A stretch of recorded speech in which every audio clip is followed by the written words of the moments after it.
we're born with our hair like this, and we just wear it like this because it's natural. Because the reason for it, you might say, is like a new awareness among black people that their own natural appearance, physical appearance, is beautiful and is pleasing to them. For so many, many years, we were told that only white people were beautiful. Only straight hair, light eyes, light skin was beautiful. And so black women would try everything they could to straighten their hair and lighten their skin to look as much like white women. But this has changed because black people are aware. And white people are aware of it too because white people now want natural wigs. They want wigs like this. Dig it? Isn't it beautiful? All right. In recent years, discussions surrounding hair discrimination have gained significant traction in various societal spheres. While progress towards inclusivity and diversity have been made, discriminatory practices targeting individuals based on their hair texture or style persist in workplaces, schools, and other public spaces across the country. In response to growing advocacy efforts, a coalition of lawmakers, activists, and community organizations began working on a draft that would promote the Crown Act to a federal level. Sam Houston State University, As We Are, also known as AWA, Natural Hair Society Organization, President Talon explains what the Crown Act is. So the Crown Act basically prevents like schools, jobs, and other places to not discriminate against people of color. I'm definitely here for that act because I feel like, especially for those of us going to places like PWIs or like even outside of school and everything, once we get into the workforce, we're probably, like most of America is not minorities. So it's like, that makes me more comfortable. In collaboration with Dove and the Crown Coalition, Senator Holly J. Mitchell from California introduced the Creating a Respectful and Open World for Natural Hair, or Crown Act, of 2020 and 2019 and was signed into law in California by Governor Gavin Newsom in July of the same year. Following in the footsteps of California, 24 other states adopted their own version of the legislation, including Texas. It was also adopted at the federal level in March of the year 2022.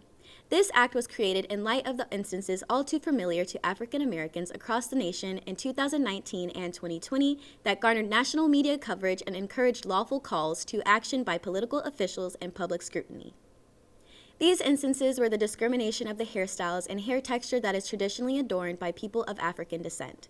The Crown Act of 2022 was created to institute definitions of race and national origin, to show that particular hairstyles and hair textures such as locks, twists, and tightly coiled hair is strongly associated with race, particularly African Americans. Because of this association, hair discrimination is race-based discrimination. The association of hair with different races of people is ingrained in how people categorize and conceptualize people in the world around us. Thus, the association of black hair with black people has always been there. Even within the negative historical portrayals of African American people, black hair has always been intrinsically tied to their identity as black people. Black hair is a center of pride and communication for those who exist in the African and black diaspora, but expression too. The phenotypic difference of black hair is expression of many things, including cultural heritage and racial identity, but within itself it is expression. Laws, policies, and regulations that prohibit such expression are a direct violation of the First Amendment, which protects the freedom of expression. We are urging the passage of the Crown Act at the federal level to ensure that the freedom of expression extends to all forms of expression, and in doing so, making hair discrimination federally prohibited. This act will serve as an extension of Title IX of the Civil Rights Act of 1964, which would prohibit discrimination under any program or activity receiving federal financial assistance based on the individual's hair texture or hairstyle, if that hair texture or hairstyle is commonly associated with a particular race or national origin. The Act seeks to prohibit hair discrimination and protect hair expression, which is protected by the First Amendment in schools, workplaces, and other places of public accommodation. Not only is black hair a stark visual contrast to that of whites and Western Eurocentric standards, but black hair is biologically different than that of other races. While black hair has served to positively impact the black community, it has also been the source of extreme turmoil. This is due to a history of hair discrimination that still exists today and which society seeks to control black hair. This dates back to the transatlantic slave trade from 1501 to 1867, when millions of African Americans were forcibly brought to the Americas, where their cultural practices, including hair and hairstyles, were suppressed. This problem is one that certainly without question kind of begins with the transatlantic slave trade. And if we specifically look at black women, there is this idea that the hair is strange, the hair is bad. This resulted in the loss of what was formerly a medium for communication, the ability to express themselves, and physical injury. This injury was caused by the development of chemical treatments and hot combs geared towards getting black women to remove their natural textures. This was so that they would be considered more professional and further fit into Eurocentric standards of beauty. However, a few years later, the Black is Beautiful movement emerged, which sought to encourage African Americans to reject such standards and embrace their natural hair. Today, traditional black hairstyles are more adorned and continue to evolve and thrive as symbols of cultural pride, self-expression, and resistance. Hair discrimination also affects the black community by perpetuating systematic biases at the social and institutional level that further limits educational and employment opportunities. 18-year-old Daryl George was taken out of class and isolated, then later suspended by the Barbers Hill Independent School District for his refusal to trim his braided locks. According to the Barbers Hill Independent School District, policy states that male students' hair must not extend below the top of the t-shirt collar or be gathered or worn in a style that would allow the hair to extend below such, the eyebrows, or the earlobes when let down.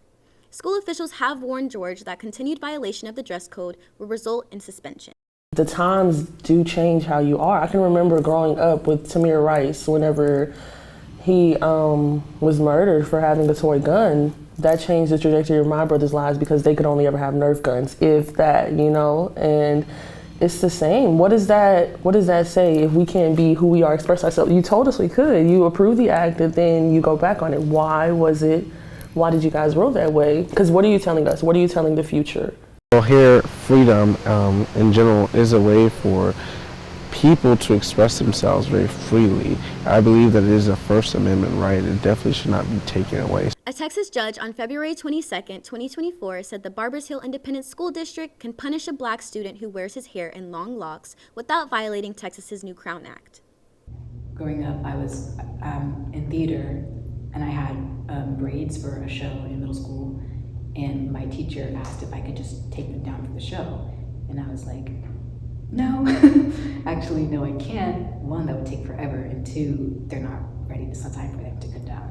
My mom and dad paid a lot for this, so it's gonna stay up. And I was the only person where she asked to do that with their hair. The way my hair looks, the way my partner's hair look, it shouldn't matter, and it shouldn't reflect how much they can work or, just how much they can do given a certain task.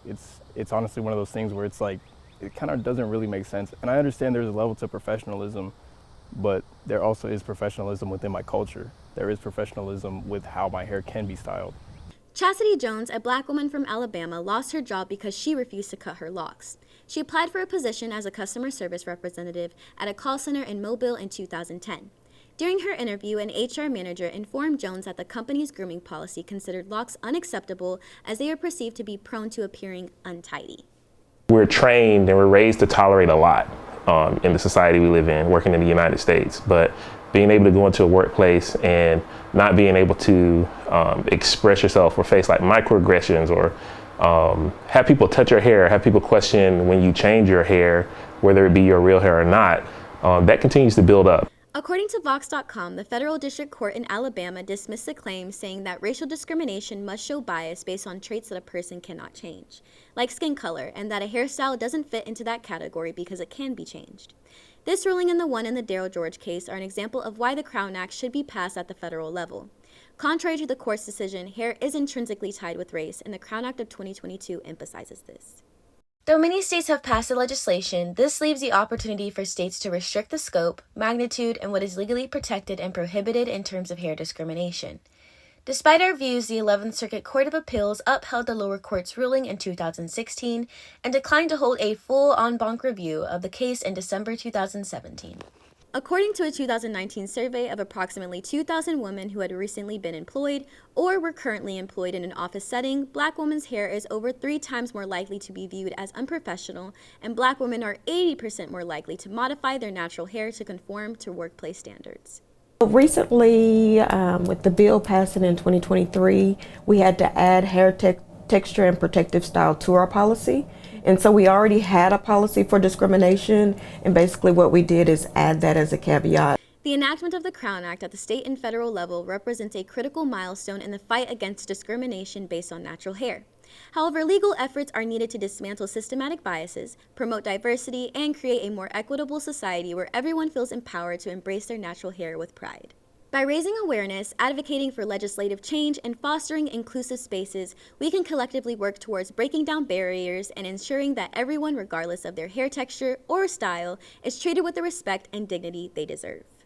Like, I'm gonna come to this space and I'm gonna be authentically Black, and if not, then like I should not be putting in 110% in my work. Black is beautiful.